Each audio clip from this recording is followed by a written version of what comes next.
Sir, magandang hapon po. Yan, napasma ka. Sir, magandang hapon. Kailan mo pa nararamdaman yan, sir? Ano to, yung 3 months. 3 months yung dugo ko na talaga. Kaso ngayon hindi siya ma-person natin yung pagkanumiya po kayo ng biglang. Pasma po, kailangan niya mag-steam yan. Hindi mo hindi diretso. Oo, nandun na tayo. Ang permis lang dyan, kasi hindi nakukuha niya kanina. Pero kanina, sir, nung pagpasok mo, hindi mo makita-kita yung pagmumukha niya po. Mahirap mo yung okay yung ano niya. Okay na. Eh, naayusin pa yan. Huwag lang yung titingin ako ng person na tatagal ako.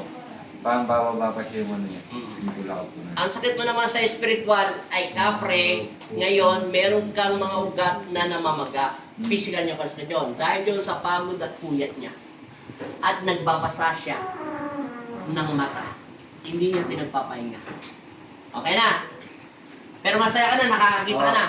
Okay na ulit yung paningin ko. Okay, salamat po. Thank you, Lord. Kaya general alignment yan. Sige, sir. Bye-bye. Isang session pa lang. Okay na ang pakiramdam mo. Bye-bye, sir. Thank you, Lord. Bawasan mo Bye-bye. para sa mo yung ano, yung Thank you po, Lord. pagbabasa ng mata. Bye-bye. Ha?